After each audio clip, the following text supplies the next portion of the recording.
El Señor esté con vosotros. Lectura del Santo Evangelio según San Mateo.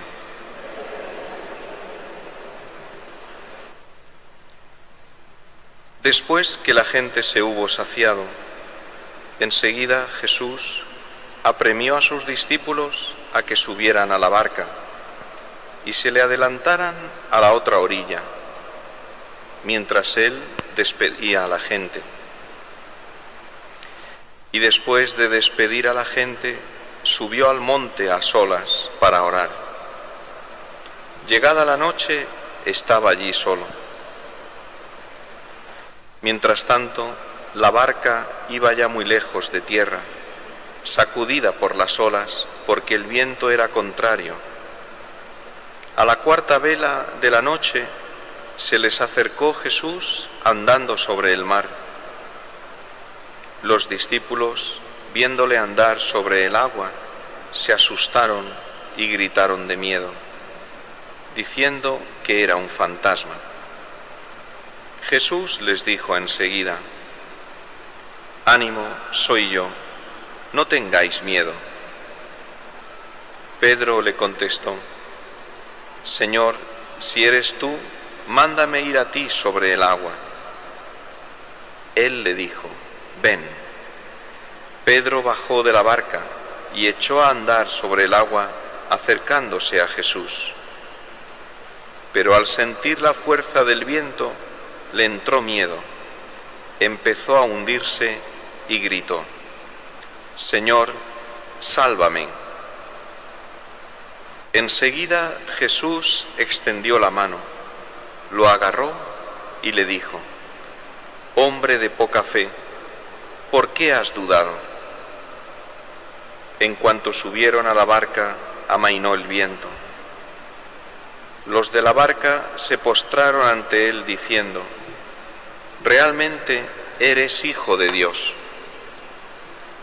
Terminada la travesía, llegaron a tierra en Genesaret, y los hombres de aquel lugar, apenas lo reconocieron, pregonaron la noticia por toda aquella comarca, y le trajeron a todos los enfermos.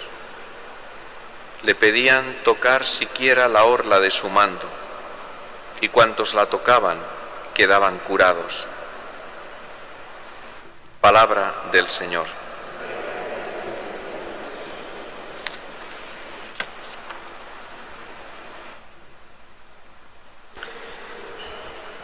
Este Evangelio de hoy es muy conocido.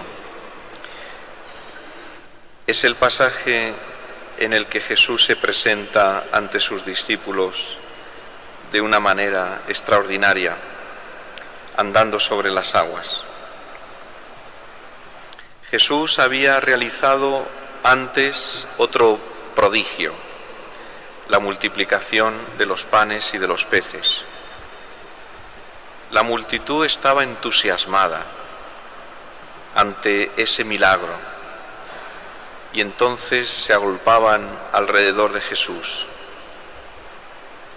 En el otro evangelio se nos dice que querían proclamarlo rey. Jesús los despide, a los discípulos los manda que regresen a la otra orilla en la barca, mientras él sube a la montaña a orar, a solas. Cómo enamora esta imagen de Jesús, orando, él solo, en diálogo íntimo con el Padre, en lo alto de la montaña. Cómo nos gustaría acompañarle, estar allí presente, tal vez un poco a distancia para no molestarle, y poder participar también nosotros en ese diálogo de amor que es la oración. Toda oración, la oración del cristiano,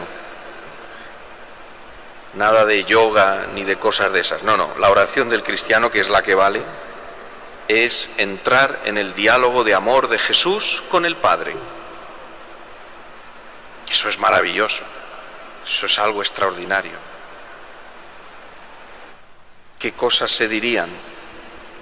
qué cosas nos quiere decir el Señor a nosotros en la oración. Y estando allí, aparentemente alejado de los discípulos, apartado en su mundo, en el mundo de Dios, mientras que los discípulos están en el lago con fatiga, con trabajo, con esfuerzo, a punto de hundirse, Jesús llega a ellos caminando sobre las aguas. Para aquellos que piensan que el tiempo dedicado a la oración es un tiempo perdido, que el tiempo de oración es un tiempo que nos aleja y que nos aparta del mundo, no han entendido absolutamente nada. Quien está metido en Dios está más cerca de los hombres. Quien está más unido a Dios está más sensible a las cosas de los hombres. El tiempo de oración no es el tiempo perdido, es el tiempo mejor empleado de nuestra vida. Cada minuto que nosotros dedicamos a la oración es el mejor minuto de nuestra vida.